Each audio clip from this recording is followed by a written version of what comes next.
Nós daremos início ao painel com o tema Agricultura Sustentável.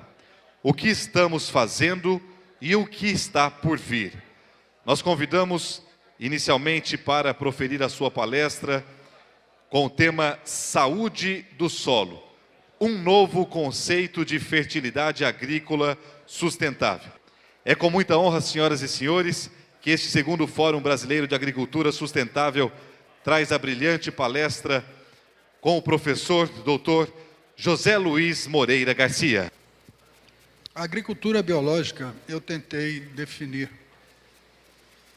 É uma nova forma de fazer agricultura que permite ao genoma, que o genoma vegetal expresse toda a sua plenitude, favorecendo colheitas excepcionais de plantas naturalmente saudáveis, imunes às doenças e pouco atrativas aos insetos, além de resgatar a densidade e o valor nutricional dos alimentos. Isso só poderá ser obtido com o devido respeito ao ambiente e trabalhando sempre a favor da natureza, nunca contra ela.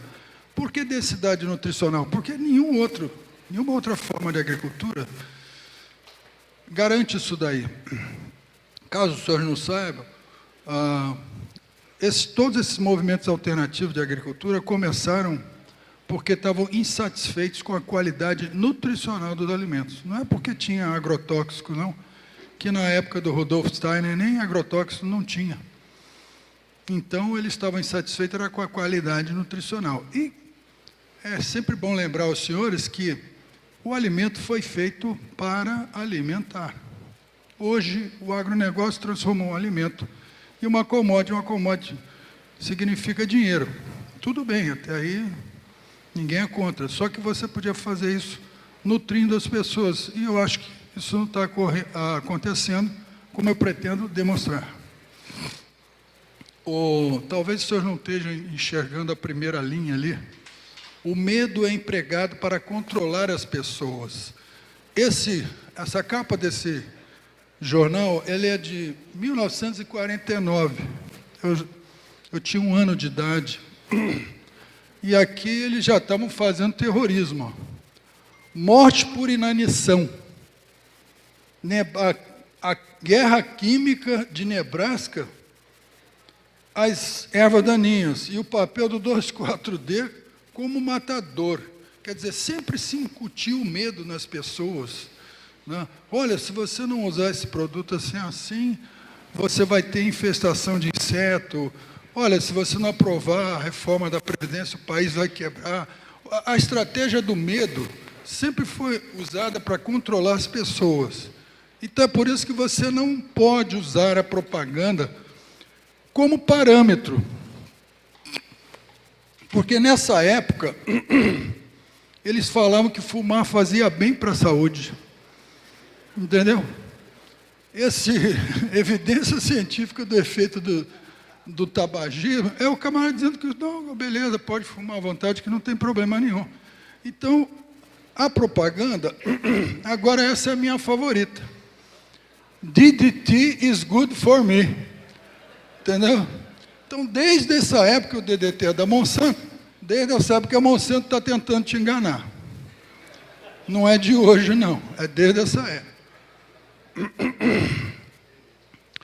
Agora, é importante que estamos falando sobre agricultura alternativa e surgem aí várias ideias, como eu vi ontem, a professora Elaine Ingham, que eu conheço desde 99, e ela foi uma das minhas mentoras, né? Eu fui introdutor do princípio que ela criou, o Composti, aqui no Brasil, nos idos de 99, 2000, mas fiquei surpreso com algumas afirmações que ela fez ontem. Sabe por quê? Porque, embora a doutora Helene seja uma cientista de renome, ela não cumpriu com isso daqui, ó. A lei de Lavoisier. Você não pode revogar uma lei física, por mais brilhante que você seja, a não ser que você prove, por A mais B, que aquela lei está errada. Mas essa lei ainda não foi, ninguém conseguiu fazer isso, ela muito menos, né? Não se pode criar algo a partir do nada. Ponha isso na cabeça de vocês. Se alguém disser que consegue, está tentando lhe enganar. E se você acreditar nele, você vai para o buraco. Ele não, porque você já pagou ele, tudo bem. Né? Não se pode transformar algo em nada. Assim como você não cria nada, você não destrói também algo.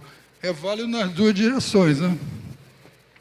É conhecida como lei de Lavoisier, mas esse fulano, antes do Lavoisier, já tinha observado isso daqui. Hoje o doutor Calegari apresentou um slide bem mais bonito que o meu, mas exatamente a ideia é essa. Essas 3 disciplinas explicam a realidade que nós estamos aqui. Química, física e biologia. Nós estamos aqui no meio. Você tem que explicar a realidade sempre baseado nessas 3 disciplinas. E na agronomia, e em geral todas as ciências biológicas, sempre usou a biologia e a química, e esqueceram da física. Isso não existe. Não faz parte do currículo de um médico, de um agrônomo, de um biólogo, nada. Não existe física nas ciências biológicas. Que isso é o que cria. Isso cria a planta. Água, irrigação, ar. Peraí, agora já começou a pegar. Não tem sistema de aeração igual você tem sistema de irrigação, né? Mas você precisa na mesma quantidade. E o que é importante, a fração orgânica, isso pode ser discutível, mais, menos, mas enfim, tem que estar presente. Em uma forma que nós possamos confiar nela, numa forma estável, numa forma recalcitrante. Né? Então, eu costumo medir essa parte de aeração do solo com um simples penetrômetro. Existem coisas mais sofisticadas. Hoje, a agricultura de precisão tem esses triciclos que vão medindo, etc. E eu deixo o camarada falar, eu faço isso, eu faço aquilo outro. Tá bom, 1 minutinho. Coloquei, só entrou 10 centímetros, vai me desculpar, mas você não está fazendo a coisa correta. Mas eu tenho um plantio direto há 30 anos, há 40 anos. Mas você tem camada endurecida. Né? Não é vantagem nenhuma você ficar se vangloriando que faz plantio direto. Há 30, 40 anos nunca mexeu na terra e a terra tem uma camada endurecida. Certo? Então, vamos à frente. Você tem dicas para evitar a compactação do solo. Isso aqui todo mundo já sabe, diminuir a aeração, arações e gradagens. É meio óbvio. Por isso que se passou a utilizar o plantio direto. Usar pneu mais largo, rodagem dupla, diminuir a pressão do pneu, máximo de 10 PSI, ou pressão mínima recomendada pelo fabricante, diminui a carga do eixo para no máximo até 10 toneladas por eixo, reduzir o tráfego de máquinas e implementos, evitar o tráfego e arações em terrenos úmidos. Em dia que tiver úmido, não trafegue em terreno. O terreno vai abaixar, ele não vai subir de volta. Ele vai ficar lá embaixo. Isso vai levar 2, 3, até mais anos para você endireitar essa situação. Então, deixa passar, perde um dia, 2, e depois você entra fazendo o que você tem que fazer.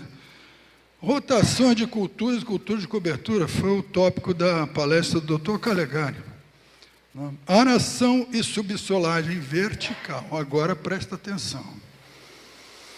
Tá? Hoje, nós estamos evoluindo para um sistema que eles chamam de aração vertical. O que é isso? É uma modificação da subsolagem. Você mexe no solo, você corta o solo, sem mexer. O solo fica igualzinho, só vai ficar um risco. Você precisa desse risco para romper a camada endurecida. E ao contrário do que todo mundo imagina, que você deve fazer subsolagem quando o terreno estiver seco, não, senhor. Você tem que fazer subsolagem quando o terreno estiver friável, um pouco mais úmido. Para quê? para quando você passar a haste do subsolador na vertical, mas aí vai criar pé de arado. Justamente pé de arado na vertical é o que me interessa, porque aí aquele rego que você abriu vai ficar aberto, ele não vai fechar de volta. Se você romper com o terreno seco, primeira chuvinha que der, toda aquela argila que ficou quebrada volta para lá, tapa, volta a ficar igual. Então tem que ser molhado justamente para criar aquela camada de compactação dos dois lados. E ali ficar, entendeu? Pelo menos dura mais o serviço. Existem uns descompactadores de solo chamados GTS. Está ficando bem comum essa prática aí. Tá certo? E aí vamos falar um pouco de física. Energia, que é o pulso do solo, né? Nós vamos chegar lá. Toda a matéria é criada da energia, né? Vem da energia. No caso da planta, vem da energia solar, mas também vem da energia que está no solo, né? Da condutividade elétrica. E hoje você consegue medir isso. Você tem medidores que você enfiaste direto no solo, você tem uma medida instantânea. E essa condutividade elétrica, ela está ligada diretamente à atividade biológica. Olha que interessante. Quer dizer, os micróbios do solo conferem energia. É palpável, é mensurável isso daí. Trabalhamos pesado com BRICS, que é uma indicação do sólido solúveis totais na seiva da planta, e quando ele está abaixo de 7 graus e a CE abaixo de 200, você tem pressão de pragas e doenças. O que eleva a CE do solo? Pó de rocha micronizado, ácidos úmicos, ácidos fúvicos. Infelizmente, o adubo solúvel também faz isso.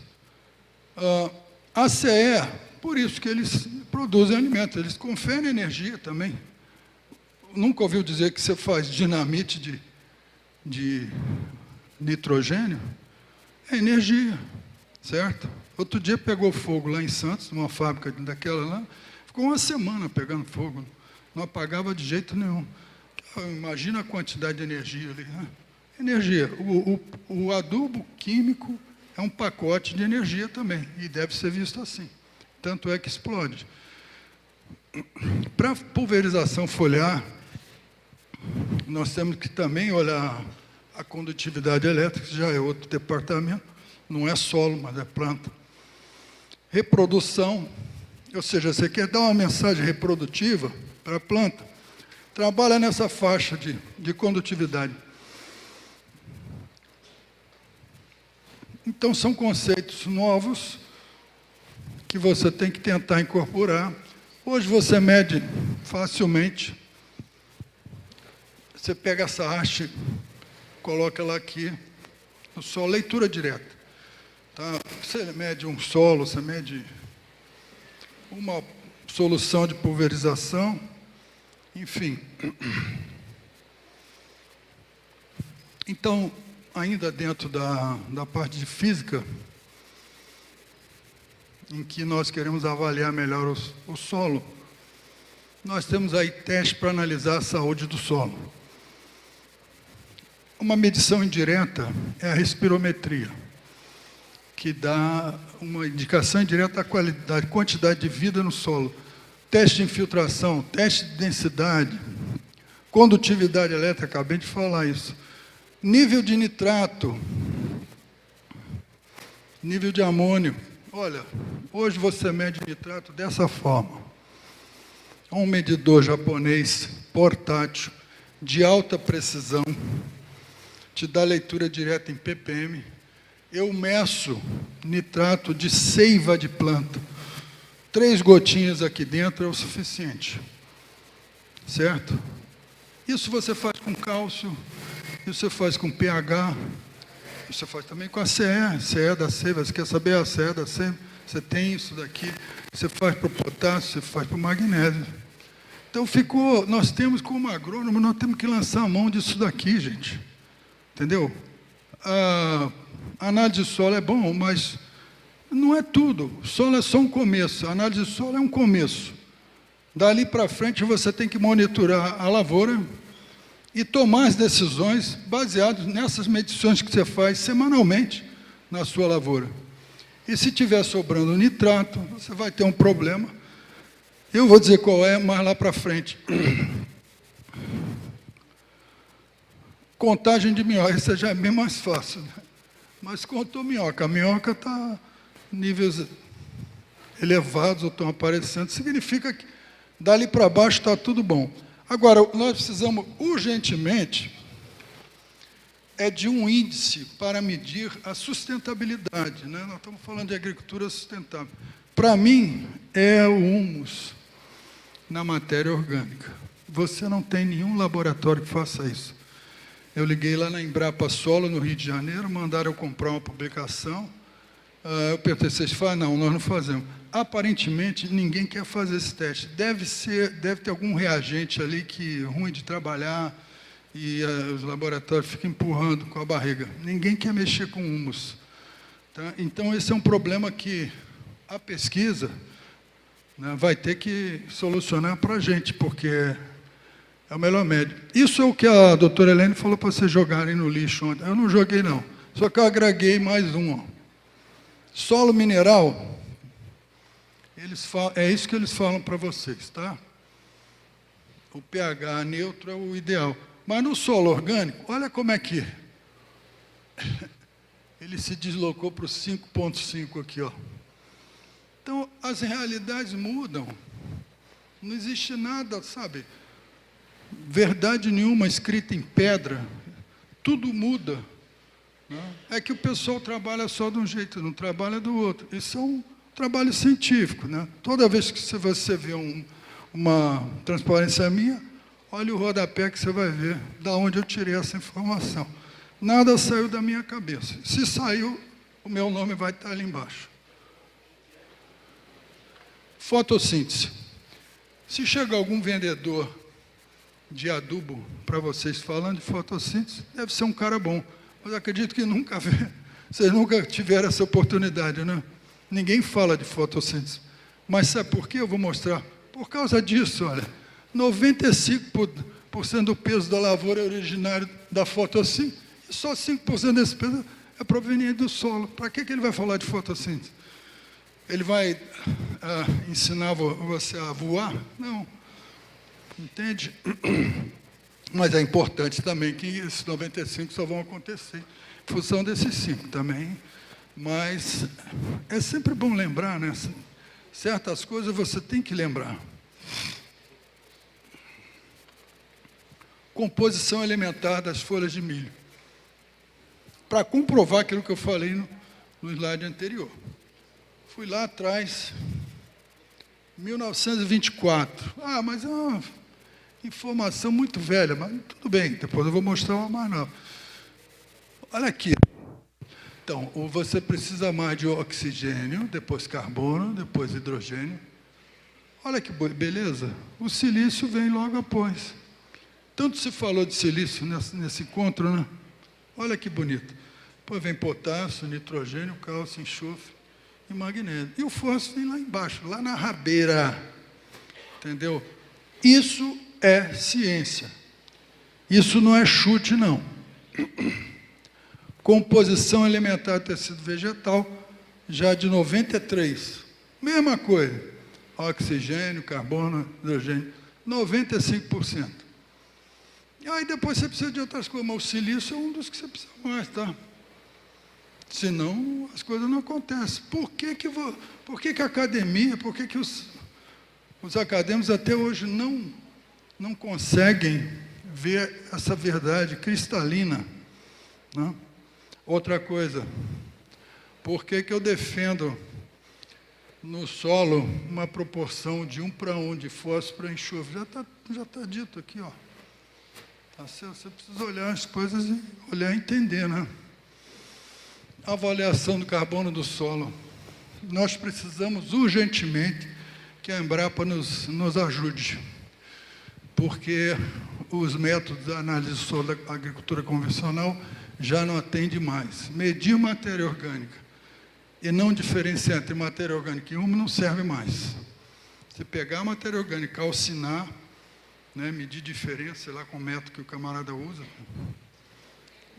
e dizer que tem X% de matéria orgânica, mas não dizer quanto é de... Porque o humus é que é o sustentável. A matéria orgânica, não. Uma palha de milho não é sustentável. O humus vai ficar vários anos no teu solo, se você não detonar com ele. Olha que interessante. Plantio direto aumenta o teor de matéria orgânica. Todo mundo sabe disso, mas só não sabe que não aumenta o teor de humus. Então eu pergunto, é sustentável? Na minha forma de ver, não. Tem que aumentar o teor de humus. Somente o aumento do teor de humus favorece a sustentabilidade ao longo prazo. O humus é o melhor índice, isoladamente é o melhor índice. E o objetivo da sustentabilidade é se aumentar o teor de humus do solo. Ponto final. É simples. Não tem, vamos correr atrás. Se não der, deixa eu ver uma coisa.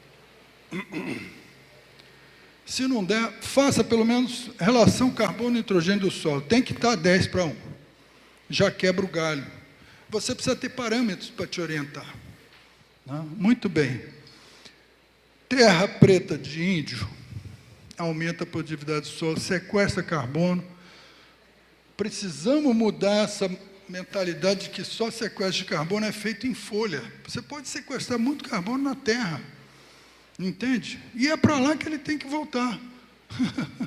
Por incrível que pareça, porque nós tiramos ele de lá. Ele tem que voltar para lá, não para fora.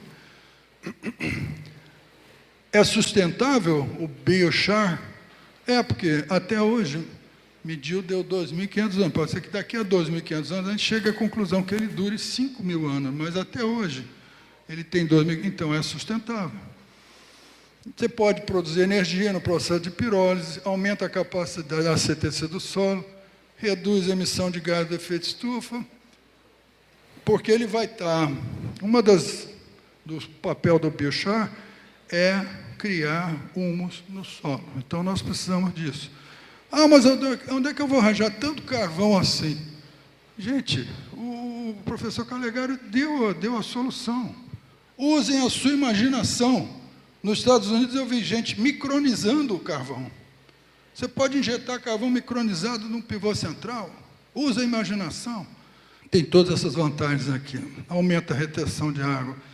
Olha, para micro-organismo de solo, é o verdadeiro BNH. É a minha casa, a minha vida do solo, do micro-organismo de solo. Só aquelas casinhas, entende? Ali vai ser habitada por bactérias e tal. É fantástico isso daí. Qual a diferença? Terra preta de índio, biochar. Existe um lugar no Acre, onde o abacaxi, que eles colhem, é numa propriedade lá, determinada, pesa 15 quilos. 15 quilos. Você tira aquela planta de abacaxi, planta em outro lugar, ela volta para o normal. Ou seja, não é genético. É alguma coisa que tem naquele solo. Eu gostaria, mas devido à idade e outros problemas, inclusive fundiários, não me permitem de ir até o Acre estudar, mas eu gostaria de ir até lá. Entendeu? Eu gostaria que a Embrapa também fosse, organizasse uma expedição, ir lá, pegar esse solo, tentar analisar o que tem aquele solo, guarda um segredo, gente. Se a gente conseguir desvendar esse segredo, cai por terra esse negócio de transgenia, você não precisa de transgenia. Nós estamos utilizando 50% do genoma das plantas, já estamos querendo modificar ele, porque estamos insatisfeitos. Primeiro vamos explorar todo o genoma. Quando ele já não estiver mais dando conta do recado, aí você vai e modifica, mas por enquanto é muito cedo. Esse conceito que o professor Albrecht, ele escreveu um artigo que ficou para a história. O título é Insoluble Yet Available. Significa insolúvel, porém disponível. É isso que a gente precisa na agricultura sustentável. Nós não queremos saber de nutrientes na forma iônica, solúvel. Por quê? Se der uma chuva, vai tudo embora. Eu quero alguma coisa que seja insolúvel, porém disponível. A nanotecnologia com a micronização nos permite isso. Você reduz um determinado... Vamos pegar, por exemplo, guano, que é fósforo e cálcio. Você reduz o guano a uma partícula nanoescala e você tem exatamente uma coisa que vai ser insolúvel, mas vai estar disponível. Não vai ser lavado com chuva, né? Termofosfatos magnesianos preenchem esse requisito. Pó de rocha também. Pó de rocha, ele é insolúvel, porém disponível. O que interessa... Então, quando o Albert escreveu esse artigo, o pessoal do adubo falava, mas... e ele foi um dos primeiros proponentes do uso do silício, né? Mas o silício é insolúvel. Então, ele falava para as pessoas o seguinte: fala para a viúva do cara que morreu de silicose, que o silício é insolúvel, porque solubilizou no pulmão dele, e foi isso que criou a silicose. Então, você vai falar isso para a viúva dele. Para mim, você não precisa falar. É o que acontece, uma coisa insolúvel, uma bate no organismo vivo, as secreções, ou seja lá o que for, dissolve aquilo ali, é isso que a gente precisa. A mesma coisa acontece na raiz da planta, acontece no teu pulmão. Se você respirar um pó de rocha, você vai ter silicose. Portanto, eu recomendo que todo mundo que for trabalhar com pó de rocha, use máscara, tá? Não é porque é natural que... né? Ainda mais se for micronizado, tá? Oi? Biológico versus químico. A agricultura química baseia-se no medo das pessoas. Ela te instila o medo para você recorrer a ela, tá? Então, é sempre uma atitude reativa. Você está reagindo. Um inseto, vamos matar. Tal coisa, uma erva, vamos matar, entendeu? E assim sucessivamente. A biológica é o oposto. Ela é proativa. Baseia-se em trabalhar com a natureza ao invés de contra, de forma preventiva. Então, não usem os biológicos como vocês estão acostumados a usar os produtos químicos, tá? Não usem eles de forma reativa. Previna, antes que aconteça, você já tem que dar uma inundadazinha no ambiente para, se vier lagarta, você está protegido. Muda, é um outro enfoque, né? O medo, frequentemente, se transforma em fascínio. E esse fascínio leva à justificação dos abusos sobre o meio ambiente, buscando sempre uma explicação, desculpa. Mas se eu não usar produto químico, nós não alimentamos o mundo, né? Mas sem glifosato não dá, entendeu? É o contrário. Como é que dá com o glifosato? Isso aqui eu quero que alguém me explique. Porque ele já está na água, no ar, em todo lugar, né? Ele tem produto orgânico, não tem mais produto orgânico. A verdade é essa. Até o orgânico tem glifosato. Não existe justificativo para se agredir o ambiente e ir contra a natureza. Ponto. Adequado versus inadequado. Você faz as coisas de duas maneiras, ou faz certo ou faz errado. Não tem outra forma de fazer a coisa. Meu solo está equilibrado. De que jeito? Explica para mim, o que é equilíbrio? A planta está equilibrada, ela não vai pegar praga. Mas sim, o que tem esse equilíbrio? Não? A nossa tarefa é demonstrar o que é bom para você, também é bom para o meio ambiente. Envolve uma mudança de paradigma que inclui o reconhecimento que existe um solo e que esse solo é vivo. Se você não mudar a cabeça, você vai continuar perguntando como é que nós vamos fazer agricultura sem glifosato. Entendeu? Se não mudar a cabeça, não implica essa mudança de paradigma. É a base de todas as decisões de gerenciamento da fertilidade. E eu não conheço ninguém que tenha tentado essa via que nós estamos procurando aqui, que tenha se arrependido e voltado. Então, eu creio que nós estamos no caminho certo. Tá? Poder do equilíbrio, o equilíbrio pioneiro nesse conceito foi o professor William Albert. Tem que voltar a falar dele, porque eu sou fã de carteirinha, que lançou o conceito de equilíbrio das bases, tá?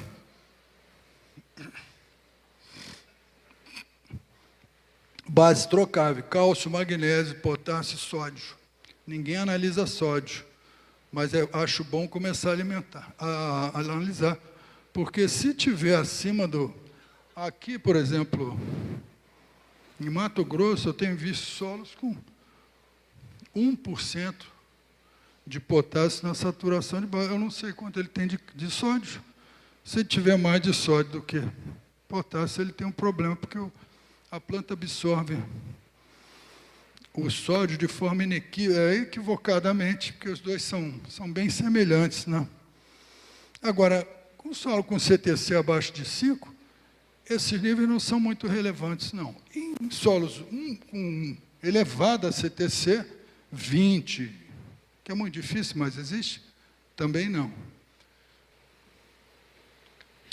Campeão de produtividade de soja, região sul, 2016-17, SESB, que é o Centro de Estratégia Soja Brasil, Marcos Seites, Guarapuava, Paraná, 149 sacas de soja por hectare. Isso me leva a crer que o genoma da soja esteja ao redor disso daí, ou talvez um pouco mais, tá? Se eu estou colhendo 50, eu estou colhendo um terço. Se eu estou colhendo 70, eu estou colhendo metade. É com isso que nós temos que parar e nos ater. Ele aqui está fazendo uso daquela técnica que eu falei, que é aplicador do GTS, né? Aração vertical. Tá?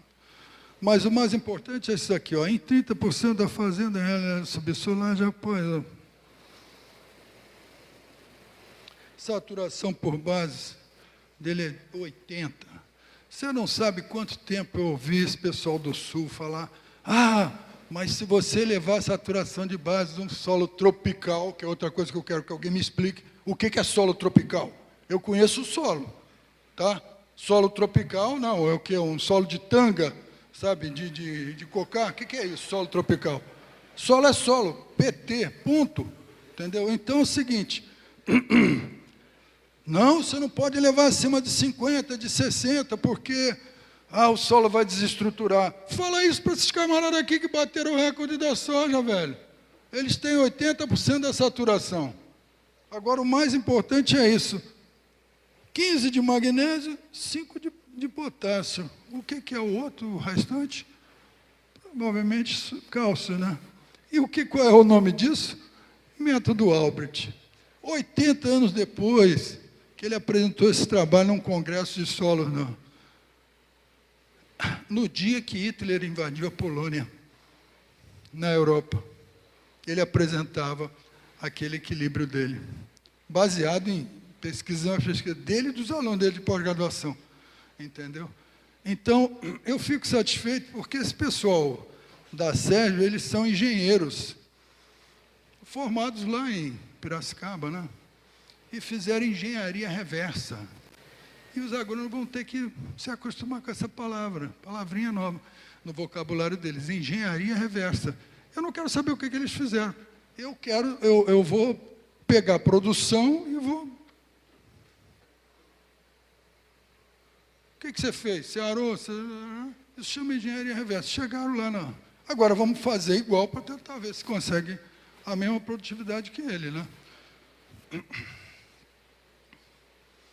As relações dos nutrientes do caldo, isso aqui é equilíbrio. Você tem que falar em equilíbrio, mas você tem que dar parâmetro para as pessoas. Não é simplesmente chegar e falar, o solo tem que ser equilibrado, PT, saudação. Né? Tem tudo isso daí. Fósforo, enxofre. Enxofre é o alimento mais negligenciado do solo. 10 dicas para a terapia do solo. Nunca aplique calcário se o boro estiver abaixo. 0,7 ou menos, você poderá estar perdendo tempo e dinheiro. Não vão fazer igual o pessoal da Fundação Mato Grosso, que agora publicou um trabalho sobre boro. Eles tinham 0,7 de boro. E fizeram um estudo num solo com 0,7 de boro. Jogaram o zero deu melhor. O 2 já foi excesso, né? O quarto, pior ainda, ele concluiu que não se deve jogar boro no solo. Não, mas só que ele esqueceu de um pequeno detalhe, ele já tinha 0,7 no solo. Né? Então, ele tinha que complementar para atingir... E outra coisa, o que vai me provar você botar 32 ppm de boro no solo? É a mesma coisa você dar um tiro de 12 no peito do cara para provar que ele morre. Né? Morreu tudo, né? Acima de 8 quilos já foi tudo para a cucuia. Então, esse é o nível de pesquisa que a gente tem no Brasil. Infelizmente, eu sou obrigado a falar isso. De fundações privadas aí que tem que ajudar o produtor. Então, atrapalha mais do que ajuda. Calcário, toma cuidado. Né? Você só aplica calcário em função da CTC, né? Não vai com tudo, pega leve. O fosfato de rocha, produz os melhores efeitos a longo prazo. Pode até perder no primeiro ano, mas ganha no segundo, no terceiro, etc. Você tem boro. O boro ele é carregado eletronegativamente. Você tem a argila do solo, é carregada eletronegativamente. Se você jogar negativo com negativo, você sabe que não dá certo. Tá certo? Eles se repelem. Por isso que você não consegue fixar boro no solo. Você só fixa boro no solo se você tiver matéria orgânica ou humus. Tá? Então, eu recomendo que a pessoa complexe o boro com ácido úmico. Pelo menos ele vai tirar o maior proveito desse boro dele. E como fonte, olha aqui, como fonte de potássio, gente, agora eu não sabia, tem até um produto novo lá chamado Super K, se eu não me engano, está ali fora no stand. Existem fontes alternativas, tem um chamado Ecocil, uma coisa assim, tem Super K e tem sulfato de potássio. Quando for fazer o custo do sulfato de potássio, não se esqueça que o sulfato de potássio tem 20 e tantos % de enxofre. Põe isso na conta, porque a tonelada do enxofre está em torno de R$2.000. Tá? Molibdênio, mas não vai aplicar molibdênio se não tiver o resto. Molibdênio é um detalhe, né? Certo? E MAP-DAP tenta fazer sempre com ácido úmico, para tamponar, né? E reter aquela retrogradação que ocorre com o fósforo. Mas na frente nós vamos ver isso. O matos também facilita você ter ferro disponível em solos arenosos, solos leves, né? Quando você tem alto teor de matéria orgânica, tudo isso aí cai por terra. Pronto. Você tem matéria orgânica alta, bom, aí você pode esquecer e vai pescar. Aí você esquece tudo isso e vai pescar. Não tem coisa melhor na vida. E essa é a forma que eu vejo, que eu creio que as coisas aconteçam. E não NPK.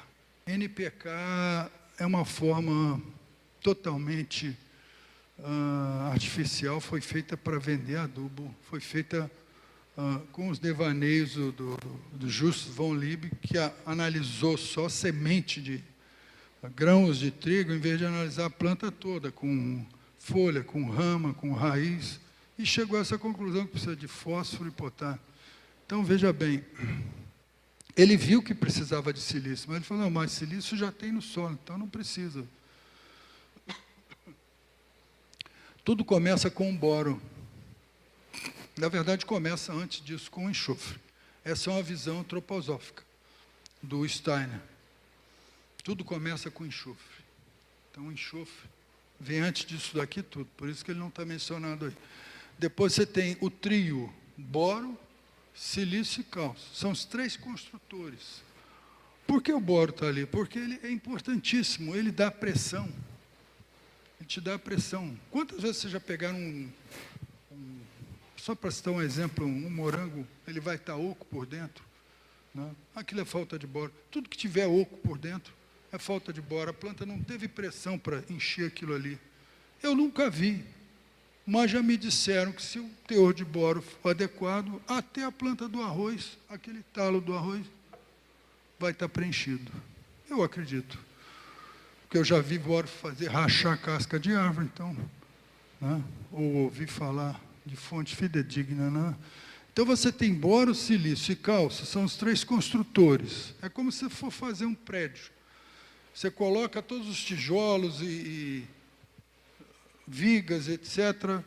Só que aí você vai botar depois o painel solar, que é da onde vem a energia. É o painel solar vai vir com o nitrogênio, 4 nitrogênio para 1 de magnésio. Que a clorofila é um átomo de magnésio, 4 de nitrogênio.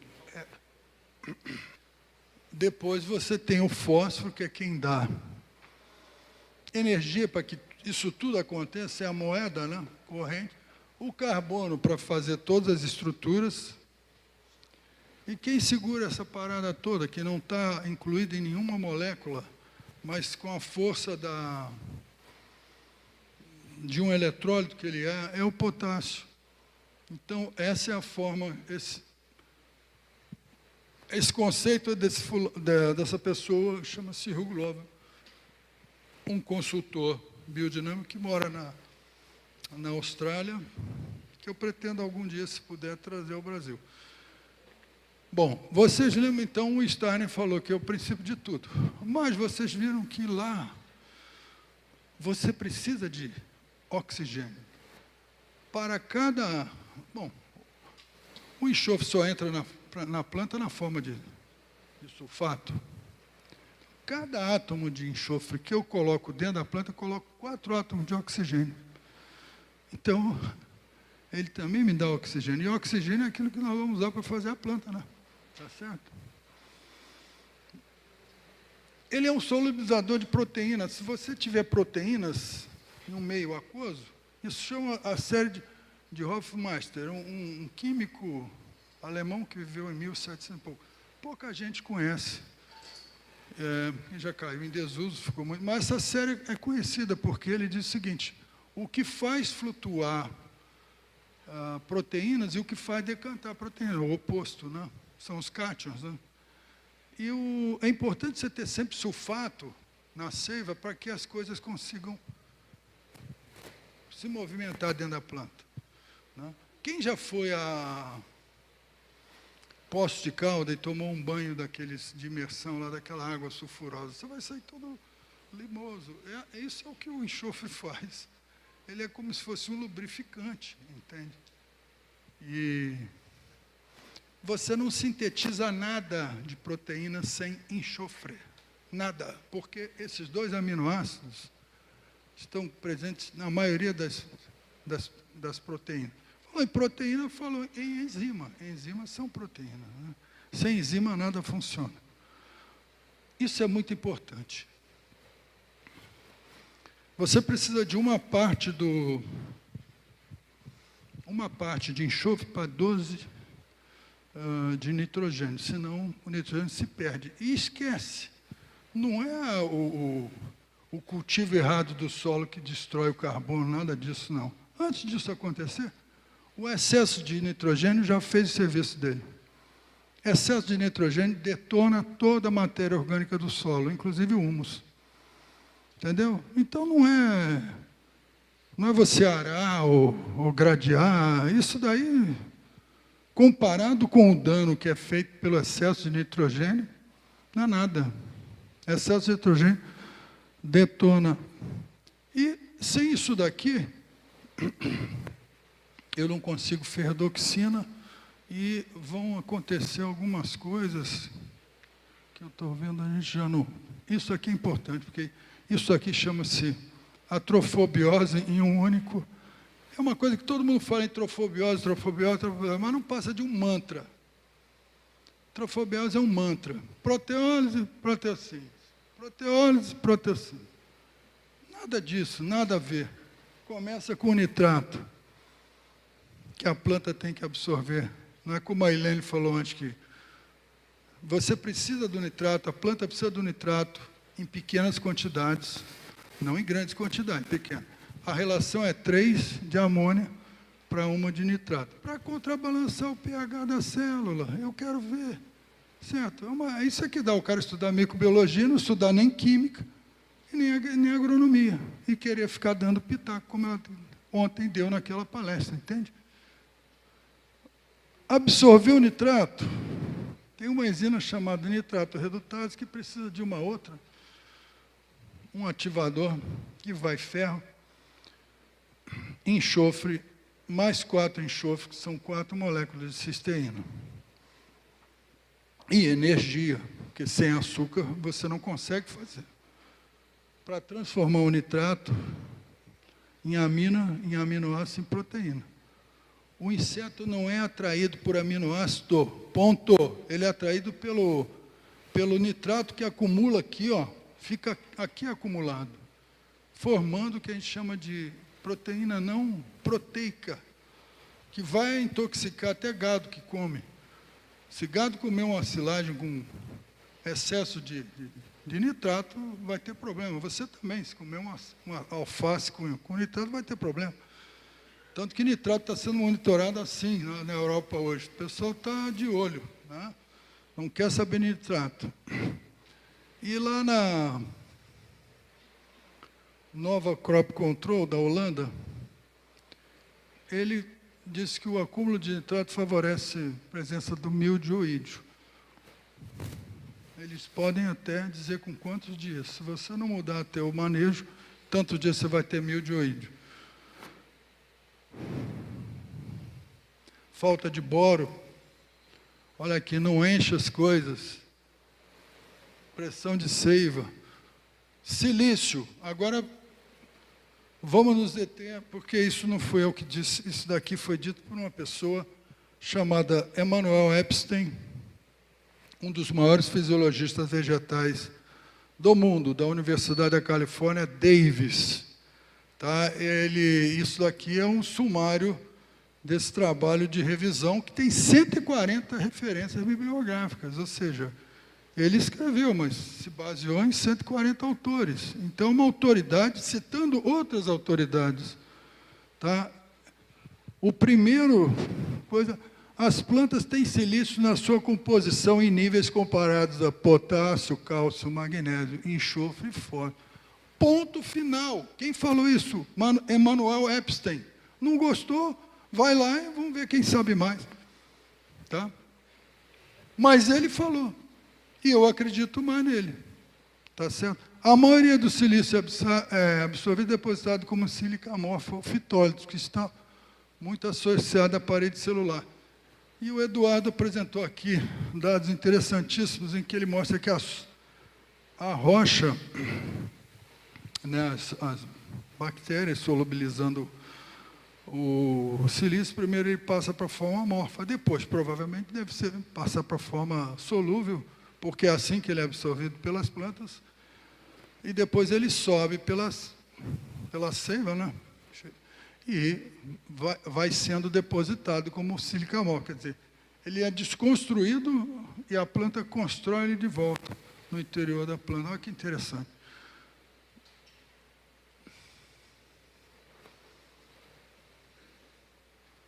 Translocação afeta positivamente o crescimento e desenvolvimento de várias plantas. Gente,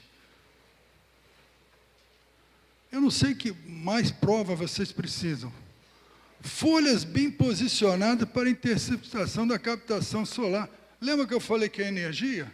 Por que produz mais? Porque ela capta mais, é uma planta mais eficiente. Ela vai absorver mais energia, ela vai produzir mais massa. Energia igual a MC2. Acabou. Entende? É isso que o silício proporciona. Frequentemente alivia, algumas vezes elimina o efeito adverso do excesso de fósforo. Olha que coisa boa. Agora, isso aqui todo mundo sabe. Aumenta a resistência, tal, os insetos comem menos, tem menos pressão de doença. Mas aquelas outros 5 pontos ali também são muito importantes, e é bom que vocês fiquem com essa ideia. Cálcio é o mais atuante no solo, né? Ele tem 3 esferas de ação, o cálcio. O cálcio é importante para a planta, o cálcio é importante para a estrutura do solo, ele flocula o solo, o cálcio é importante para a microvida do solo. Eu quero ver vocês terem nodulação se não tiverem cálcio. As bactérias nodulantes todas gostam de cálcio. Tá? E é costume, esse fulano aqui falou o seguinte, cálcio é o caminhão que transporta todos os minerais para dentro da célula. E o boro é o motorista. Então, se não tiver motorista, nós tivemos um exemplo recente aqui na história do Brasil. O que acontece? A mesma coisa acontece na planta. Sem motorista, o caminhão não anda. E o caminhão, tá certo, é o cálcio. Então, ele tem que ter prioridade, certo?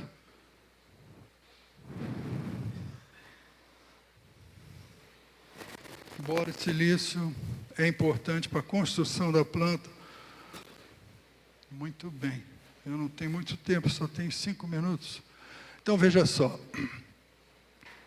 Dados da SESB, as maiores produções de soja foram onde você tem a saturação de cálcio na CTC, foi maior, né? Então, isso daí não dá para você discordar desse tipo de coisa. Nitrogênio, demais queima o fósforo. Veja bem, o fósforo que você usa, ele funciona no estágio 1 e 2. Também precisaria no 3 e 4, mas quando chega aqui, ele já está todo bloqueado no solo, se não tiver microvida. Entendeu? Então, sai fora de fosfato solúvel. Para que você quer fosfato solúvel?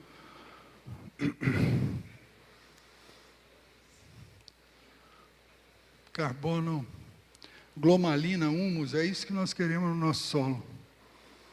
Aumento de 1% na matéria orgânica significa quantidade extra de 170 mil litros de água pode ser armazenada por hectare. 1% se liga a 132 toneladas de carbono no solo. Essa é a maneira de você fixar carbono.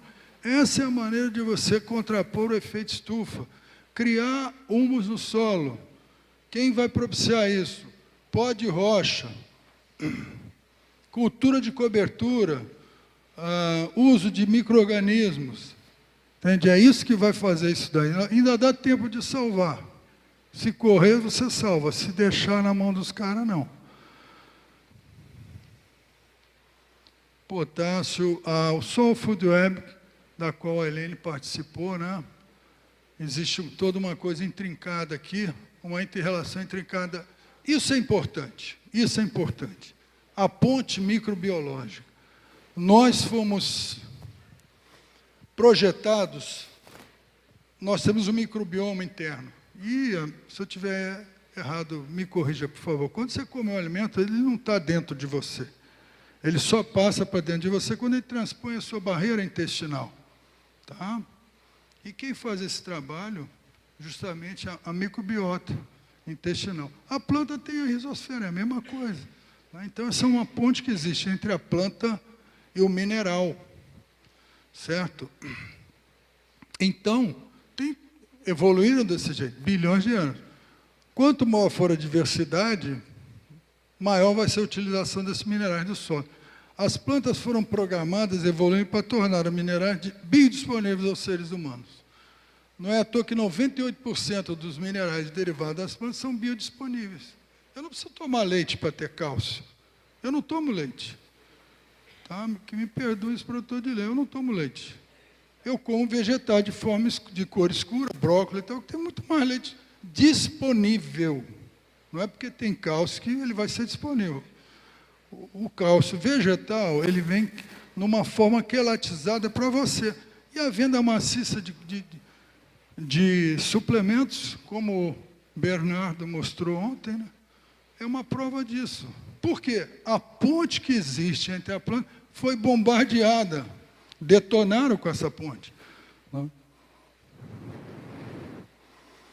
Um dos responsáveis por isso chama-se cloreto de potássio. Esse é um dos principais detonadores é a dinamite que explode a ponte. Quanto maior for esse dano causado a essa ponte, maior será a necessidade de resgate químico. Pronto, você destruiu aquela conexão, né? A planta vai estar à mercê, né? Aí você vai ter que entrar com produto químico solúvel, aí vai dar inseto, aí você vai ter que entrar com inseticida, vai dar fungo, você vai ter que entrar com fungicida. Os atores do solo, só para encerrar, depois eu vou ler umas linhas ali. Bactéria, o maior receptáculo de nitrogênio da face da Terra. 5 de carbono para 1 de nitrogênio. Significa 16% de nitrogênio. Nada no mundo tem essa quantidade de nitrogênio. Um protozoário tem 30 para 1. Ele comeu, e o protozoário come a bactéria. Ao comer a bactéria, ele supre toda a necessidade de nitrogênio, mas aí fica faltando 25. Né? Ele tem que comer mais 5. Mas aí fica sobrando 5 nitrogênios. Se ele não descartar, aquilo é tóxico para ele. O nitrogênio é um elemento tóxico. Tanto é que a gente urina, né? E na urina elimina a ureia, através da ureia. Muito bem. Ao eliminar, ele está eliminando o nitrogênio amoniacal. Você tem fábricas de nitrogênio no teu solo. E isso daí é que é uma pena que a gente não tem tempo, mas você vê aqui, por exemplo, os protozoários chegam a ter números significativos no solo. 60 mil tipos, 3 versões. Tá. Ele está para uma bactéria, assim como uma melancia está para uma ervilha. Ele pode comer ervilha o dia inteiro que não vai dar dor de barriga, né? Chá de alfafa, enfim. Veja só, isso é o futuro. Com micorriza, sem micorriza. Você vê que até a carência de fósforo eliminou, né? O mesmo substrato. Isso aqui é uma planta de pino, né? Isso daqui é a raiz. Mas olha onde vem a rhizosfera. Né? Isso é que a gente precisa resgatar. Isso é que vai ser a agricultura do futuro. Nós estamos apenas começando, né? Ectomicorriza, bioestimulantes, entendeu? E eu quero encerrar com essa foto e depois ler umas linhas aqui. Esse produtor, ele estava a ponto de desistir de plantar milho, porque tinha uma mineradora vizinha a ele e estava contaminando a terra dele. Ele já vinha de 2 safras negativas e tal. Aí um vendedor de hidrolisado de peixe falou para ele, olha, usa 35 litros por hectare. Mas ele usou aquilo que exatamente que a nossa amiga Helene ontem falou para nós, more on. Então ele foi more on e usou 50 e pouco. E vocês viram o milho aí. 50 litros, mais nada, porque ele já tinha tudo no solo dele, vem plantando a quantas. Entendeu? Não que o milho tenha que ter essa altura, mas, poxa, não.